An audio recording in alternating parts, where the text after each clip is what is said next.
analysis of the DNA molecule's coding regions show that its chemical characters have a specific arrangement that allows them to convey detailed instructions or information, much like letters in a meaningful sentence or binary digits in a computer code.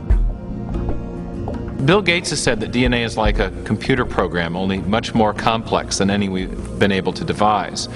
And if you reflect on that even for a minute, it's a highly suggestive observation, because we know that Bill Gates does not employ wind and erosion or random number generators to generate his software. Instead, he employs intelligent engineers, software engineers.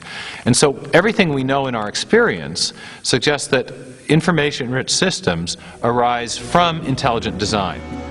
But what do we make of the fact that there is information in life, in every living cell of every living organism? That's the fundamental mystery. Where does that information come from?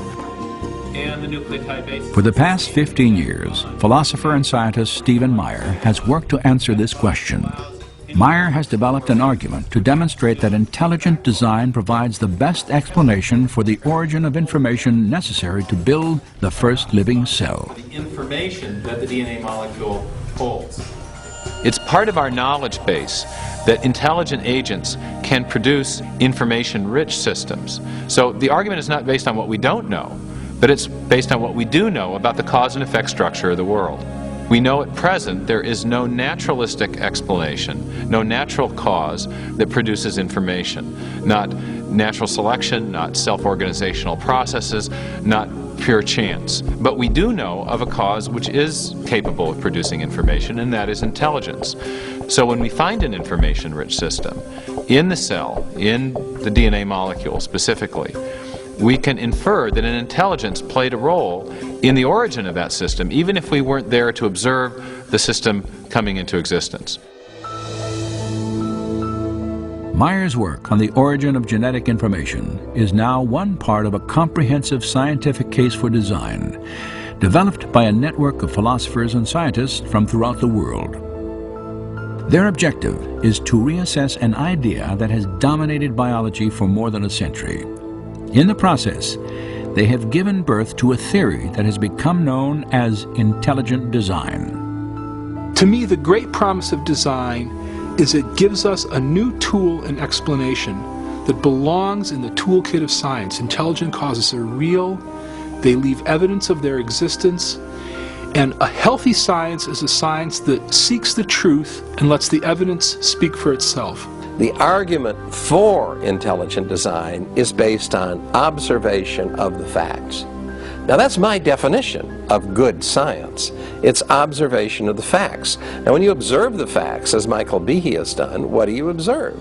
You observe this incredible pattern of interrelated complexity. And the way we conclude intelligent design for the bacterial flagellum is the same way we conclude intelligent design for an outboard motor. When we see an outboard motor, we see the way the parts interact and so on. We know somebody made that. The reasoning is the same for biological machines. So the idea of intelligent design is a completely scientific one. Certainly it might have religious implications, but it does not depend on religious premises. When I look at the evidence objectively, without ruling out the possibility of design, design just leaps up as the most likely explanation. And that's why I believe that it's true. I think design is back on the table. You know, we can't explain these systems by natural law. And if we're searching for truth, and they are in fact designed, if we have to be design engineers to understand them, then I say, what's the problem? You know, you go where the data leads you. And the implications, yeah, they have profound metaphysical implications, but so be it. So it's a powerful idea that the universe is rational and comprehensible, underwritten by a supreme intelligence that meant for this world to be understood, is something that underwrites then the program of science, because then you can go out and look at the world and the world will make sense. If it's all just a chaotic assemblage, there's no reason to expect any rationality out there.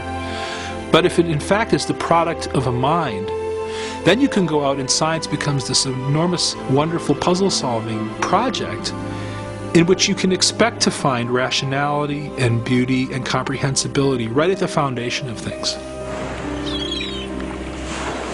150 years ago, Charles Darwin transformed science with his theory of natural selection. Today, that theory faces a formidable challenge. Intelligent design has sparked intense debate over the origin of life on Earth. And for a growing number of scientists, it represents a paradigm, an idea with the power to, once again, redefine the foundations of scientific thought. During the 19th century, scientists believed that there were two fundamental entities, matter and energy. But as we enter the 21st century, there's a third fundamental entity that science has had to recognize, and that is information. And so as we encounter the biology of the information age, the suspicion is growing that what we're seeing in the DNA molecule is actually an artifact of mind, an artifact of intelligence, something that can only be explained by intelligent design.